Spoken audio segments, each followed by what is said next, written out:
Alongside Eric Kane, Rob Lewis, and Brent Hubbs, I'm Austin Price for the Rocky Top Roundtable. It is New Mexico State week. The Vols are off a bye, and they've basically got another bye again this week, which means you'll see some guys like an Arion Carter likely not suit up for Tennessee coming up on Saturday.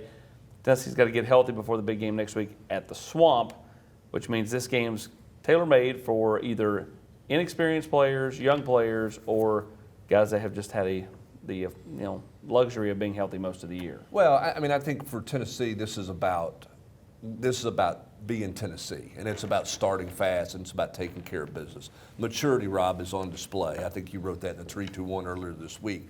How mature is Tennessee handling this situation? Yeah, sure. I mean, there shouldn't be any drama about the outcome of this one, but if you're a Tennessee fan, and certainly if you're a coach, I think you're looking for some clues about where your team is mindset-wise. Are they fired up? I mean, do they want to play football? Is it fun? And, my guess is that, you will see them go out there and, play with, a pep in their step. I think the bye week came at a good time. Let kind of the smoke clear. Really disappointing loss to Oklahoma. What's left on the table as far as your preseason goals?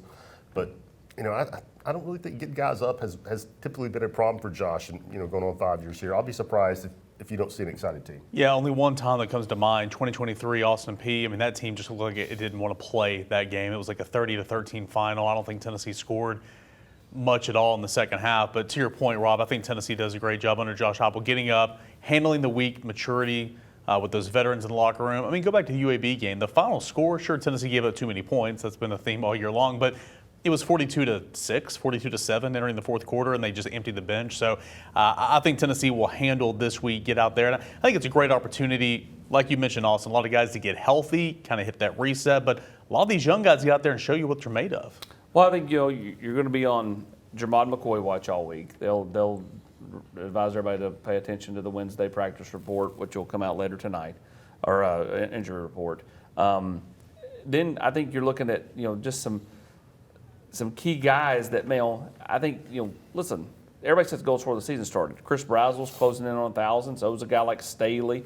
With a couple of really strong games, a guy like Deshaun Bishop could get to 1,000 yards. So this is a big game, not just for continuing continuity, but to get, maybe knock some rust off for a guy like Jermod McCoy if he was able to go. Again, it's a big if, pad stats if you're trying to get to certain numbers for your goals, build momentum heading into next year if you're a younger guy, build momentum for the rest of the season as they try to get to 9-3. I mean, there's stuff to play for everybody in a lot of different ways. Yeah, I think there is, and I think it's a good point for the veteran guys that there's some things that are attainable for you out there. But I think if you're a coaching staff in this one, Austin, I think this is about roster assessment, roster management. You have to take advantage of teams schedule these games for years, Rob, to have a little reprieve, to get guys healthy and to get ready for a stretch run, so to speak.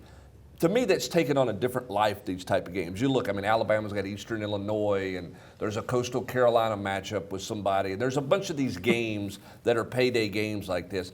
Now these games are so much more about your roster assessment with what's coming down the pike in the course of the next 8 weeks or so. These games take on a different level of importance for coaches when you're evaluating your program. Absolutely, and let's be honest. With the mercenary aspect of the sport, it's important for a kid that maybe hadn't put 2 quarters of football on tape all year long. If he knows he's headed out the door, it's a big game for him to put something on tape for prospective coaches that may want to recruit him. But it's wild to think that, but it's absolutely true. It's almost like an NFL preseason game that takes place at the very end of the year because you get a chance to evaluate, what you're going to need in the college version of the draft. And it's a chance for the staff to show these young guys some love, like some guys that you want to stay locked in and engaged throughout the duration of the season. I know this one's kind of at the end of the season, but I go back to a couple years ago.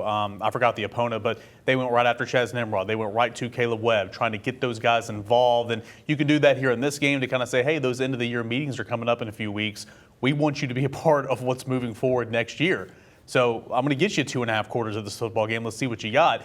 I think it works on both ends. But more than anything, kind of going back to what you guys said a moment ago, you got to take advantage of this week for more than just that. You got to build some momentum the next week, right? And you want to run the table, finish 9-3, see where everything falls where it may. But you want to do something you haven't done since 2003. You want to beat your rival. You want to beat your rival in the Swamp. In Tennessee, Again, we've said this before, if not this year, when? What an opportunity, but you got to have a clean week beforehand to go into the swamp and do that. I would also tell you that, you look at this football team, and I think it's important to just build some continuity with guys that, you're going to count on these next couple of games. Get them some real, potential, mistake-free football, like a Jaden Perlotti. Perlotti's played, but I think he's not been perfect. Can you go out there against a team that you're better than and not have mistakes, not have missed assignments? Because that's how you earn more playing time when you get to the swamp or when you play Vanderbilt at home. Well, I'll say this. I don't think it's just for guys who have played a little bit. I think it's for guys who have played a lot. If you want to characterize this team this year, what's the negative to this team? They've been sloppy. When they're vastly superior to somebody, it doesn't matter. They can have 8, 9, 10 penalties. They can turn it over. They can do whatever. But when they've got into evenly matched games, talent-wise, their sloppiness has shown up. Tennessee's got to play a cleaner brand of football. I think that is, regardless of the opponent, if you're Josh Heupel, when you get your checklist for this week, to me, Eric, it's about can you eliminate those mistakes, that sloppy play that we've seen on a consistent basis from this team, from tackling, communication, game management, turnovers, busted assignments, etc. Yeah, I mean, no game is ever going to be perfect, but again, what an opportunity in this one where you're far and away the superior team. And Rob, I thought that was a good point, Brent made, but against Oklahoma, the penalties were not an issue for Tennessee, which is great to see. Defensively, had a season-low 5 missed tackles. So can you build on that, right? Can you build on that in a game where you better have less than 10 missed tackles? You better not have blown assignments. If you do have a blown assignment, can you overcorrect against an inferior opponent? I think defensively and really just they were sloppy offensively, no doubt about it. That's why you lost the football game. But can you build off that defensively before heading to Florida? I think a great chance to do just that. Yeah, I was going to say, defensively, it was, and penalty-wise, it was a revelation against Oklahoma, at least for the defensively the first half especially. But complimentary football just wasn't there because you didn't take advantage of a turnover again. You got inside the 25 4 times and only got points twice.